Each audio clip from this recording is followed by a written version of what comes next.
আসসালামু আলাইকুম রহমতুল্লাহ বারকাতুহু। প্রিয় দিনী ভাইরা, আজকে জুমার দিন।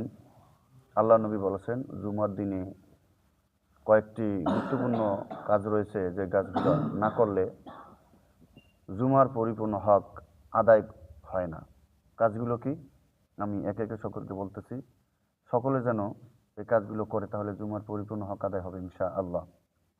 আল্লাহ নবী বলেছেন জুমার দিন এমন একটা দিন, মানুষ এবং জিন ব্যতীত সমস্ত প্রাণী থরথর করে কাঁপতে থাকে। কারণ এই জুমার দিনে আল্লাহ পাক কিয়ামত সংঘটিত করবে। এই জুমার দিনে আল্লাহ পাক আদম আলাইহিস সালামকে সৃষ্টি করেছেন। এই জুমার দিনে আল্লাহ পাক আদম আলাইহিস সালামকে আসমান থেকে দুনিয়াতে ফেলে দিয়েছেন।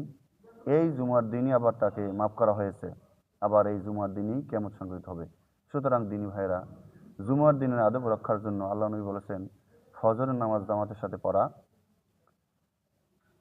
গোসল উত্তম রূপে করা, খুশবু মাখা, অবাঞ্ছিত জায়গার নখ লোম এগুলো পরিষ্কার করা, হেঁটে হেঁটে জুমার মসজিদে যাওয়া, ইমামের কাছাকাছি বসা, ইমামের খুতবা শোনা এবং জুমার নামাজ পড়া, চুপচাপ থাকা এবং আনুষঙ্গিক যে নামাজগুলো আছে সুন্নাত নফল এগুলা পাঠ করা এবং নামাজ শেষে ফিরে আসা।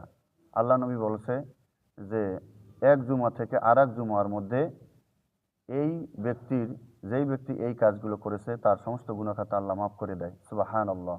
সুতরাং আমরা আজকে জুমার দিনে যেন সবাই সুন্দরভাবে জুমাটা আদায় করতে পারি, সেই আল্লাহ পাক সকলকে তৌফিক দান করুক। আসসালামু আলাইকুম রহমতুল্লাহ।